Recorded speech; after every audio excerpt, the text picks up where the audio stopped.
নামাজে সেজদায় চোখ বন্ধ রাখলে কি হতে পারে, কি ঘটতে পারে, কি পরিণতি হতে পারে?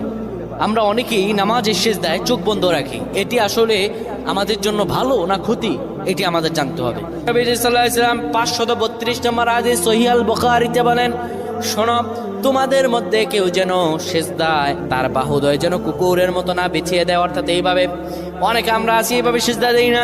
আমরা সেজদা এই যে বাহুদয় আমরা জমিনের মধ্যে লাগিয়ে দেই।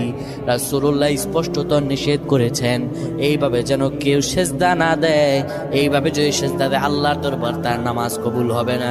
শুধু তাই নয়, রাসূলুল্লাহ সাল্লাল্লাহু আলাইহি সাল্লাম সেজদার মধ্যে গিয়ে চক্ষু বন্ধ করা ঠিক নয়। যারা চক্ষু বন্ধ করবে হয়তো মনের ভিতরে কোনো ফাহশা থাকলে সেটা দেখা যেতে পারে, কিংবা চক্ষু যদি বন্ধ করে রাখে তার এখানে কি আছে, সেজদার মধ্যে গিয়ে কি দেখতে পায় না দেখতে পায়